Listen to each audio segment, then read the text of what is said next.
Shalom Bapak Ibu, Saudara-saudari, sedang jemaat yang dikasihi dan diberkati oleh Tuhan kita Yesus Kristus.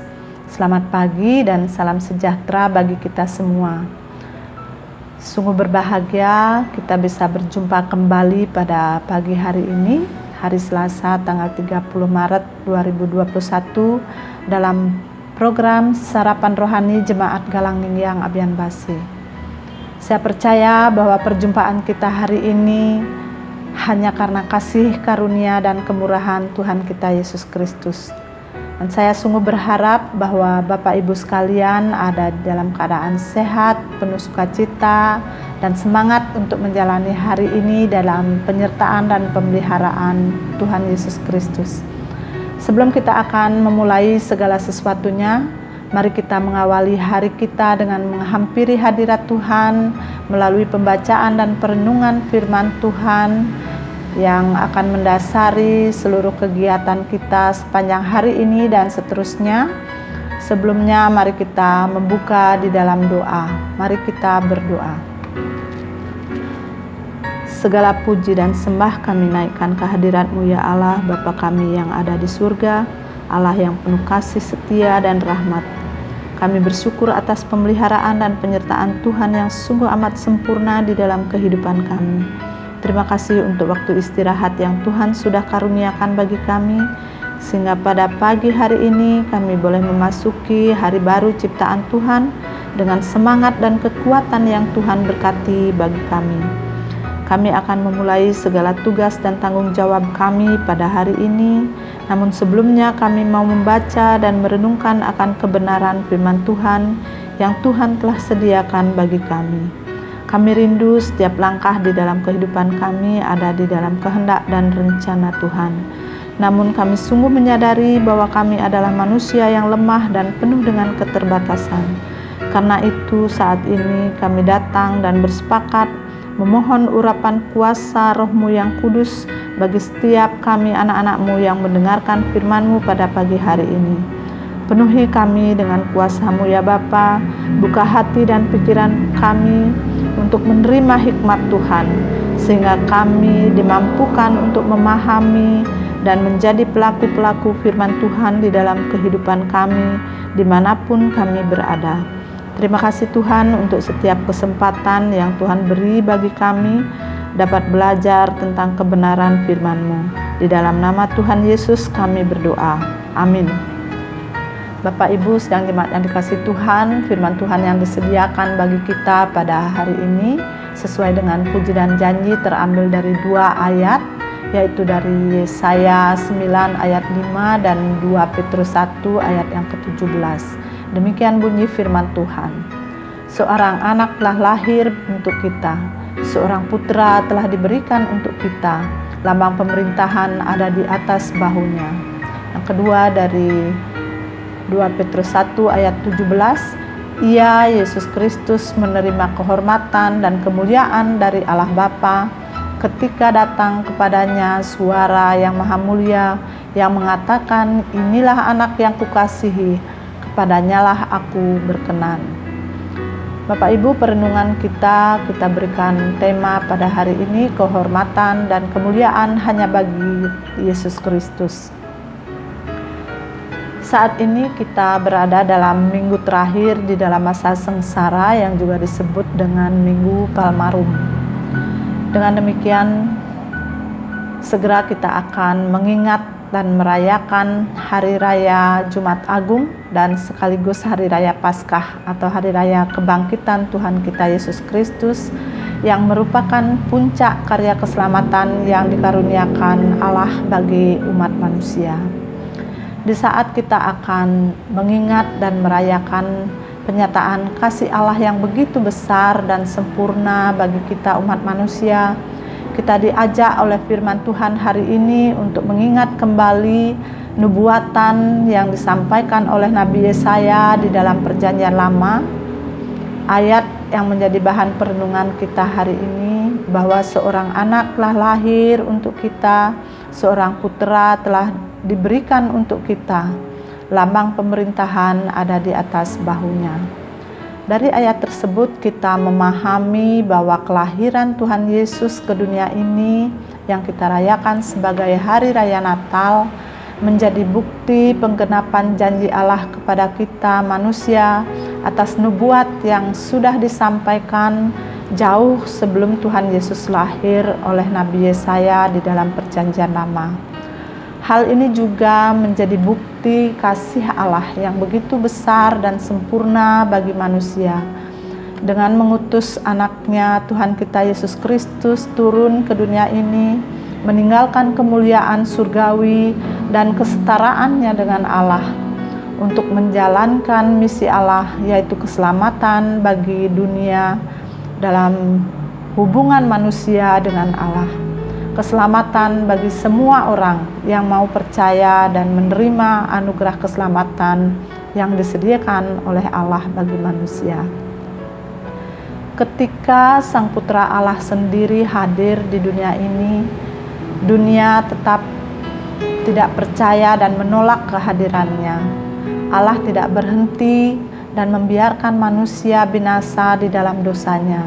Tetapi karena kasih Allah yang begitu besar, Ia tetap mau mencari dan menyelamatkan manusia sekalipun harus mengorbankan anaknya yang tunggal, Tuhan kita Yesus Kristus, mengalami siksaan dan penderitaan yang begitu amat kejam, bahkan sampai mati di kayu salib. Melalui penyaliban Tuhan kita Yesus Kristus, akhirnya hubungan manusia dengan Allah yang sudah rusak karena dosa-dosa manusia diperdamaikan kembali.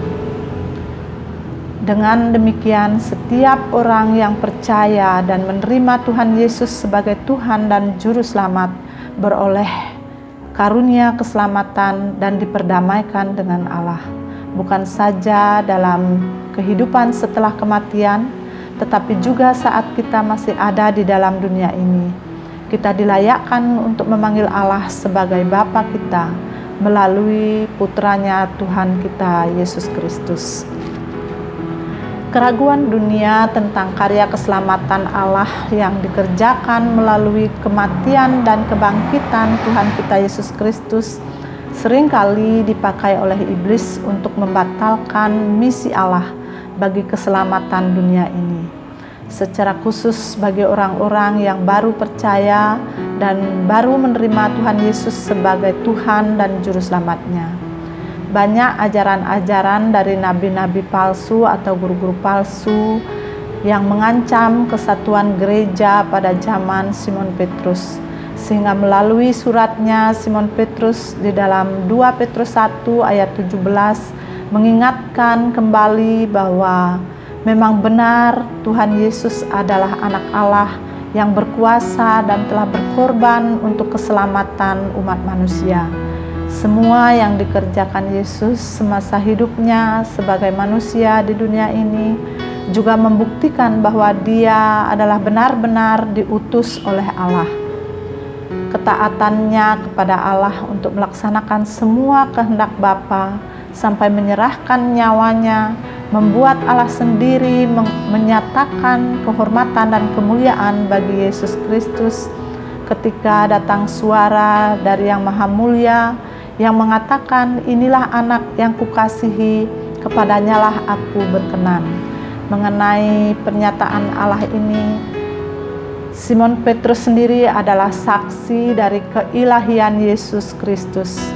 Sebab waktu itu Tuhan Yesus membawa murid-muridnya Petrus, Yohanes, dan Yakobus naik ke atas gunung, dan di sanalah Yesus berbicara dengan Musa dan Elia, nabi-nabi dalam Perjanjian Lama. Saat itu juga terdengar suara dari awan yang berkata, "Inilah anak yang kukasihi, dengarkanlah dia." Terdapat di dalam Markus 9 ayat yang kedua sampai 7. Hal inilah yang kemudian disaksikan oleh Petrus di dalam suratnya yang kedua, pasal 1 ayat yang ke-17 yang kita baca pada hari ini, yang ditujukan untuk orang-orang percaya agar tidak mudah dipengaruhi oleh ajaran-ajaran palsu dan penafsiran-penafsiran yang salah tentang kebenaran firman Tuhan. Bapak, Ibu, dan saudara-saudara yang dikasihi dan diberkati oleh Tuhan, kesaksian Petrus di atas juga dipakai oleh Tuhan untuk mengingatkan kita sebagai umat yang percaya saat ini. Sebab sebagaimana orang-orang Kristen pada mula-mula, bukan tidak mungkin kita saat ini juga diperhadapkan dengan ajaran-ajaran yang mungkin saja serupa dengan kebenaran firman Tuhan, tetapi memiliki motivasi-motivasi yang tidak benar dan tidak disadari dapat menggeser iman kita kepada Allah di dalam Tuhan Yesus Kristus. Melalui firman Tuhan hari ini kita dapat belajar bahwa Tuhan Yesus adalah penggenapan janji Allah untuk misi keselamatan Allah bagi dunia ini. Maka barang siapa yang percaya kepada Tuhan Yesus, ia juga percaya kepada Allah yang telah mengutusnya. Terdapat di dalam Yohanes 12 ayat yang ke-44. Keselamatan tidak ada di dalam siapapun juga selain di dalam Dia, sebab tidak ada nama lain di kolong langit ini yang diberikan kepada manusia yang olehnya kita dapat diselamatkan. Terdapat di dalam Kisah Para Rasul 4 ayat yang ke-12. Dengan keyakinan ini, sekuat apapun ajaran-ajaran yang datang kepada kita, yang mau membatalkan iman kita kepada Tuhan di dalam Tuhan Yesus Kristus, tidak akan mampu menggoyahkan iman kita. Jika kita terus teguh di dalam iman dan terus percaya bahwa hanya Yesus Kristus yang layak dipuji dan disembah. Segala hormat dan kemuliaan patut kita naikkan hanya kepadanya. Tuhan Yesus memberkati dan menolong kita. Amin. Mari kita berdoa.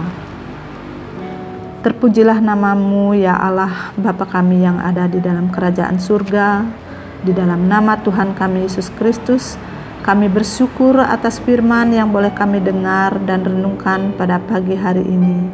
Dalam keterbatasan kami untuk memahami dan menyampaikan firman-Mu, kami tetap memohon kuasa Roh Kudus-Mu bekerja bagi setiap kami yang sudah boleh mendengarkan firman-Mu pada pagi hari ini, agar firman-Mu tetap hidup dan menjadi rema di dalam kehidupan kami, sehingga kami dimampukan untuk hidup seturut dengan kebenaran firman Tuhan dan menjadi pelaku-pelaku firman Tuhan dimanapun kami berada. Sekalipun saat ini kami mengakhiri perenungan firman Tuhan, kami yakin dan percaya kuasa Roh Kudus-Mu tetap menyertai setiap langkah dan kerja kami hari ini, dan selalu mengingatkan kami untuk tetap pada keyakinan iman kami di dalam Tuhan kami Yesus Kristus, sampai Maranatha, Tuhan Yesus datang kembali. Amin. Demikian perenungan firman Tuhan pada pagi hari ini. Selamat beraktivitas. Tuhan Yesus memberkati dan menolong kita. Shalom.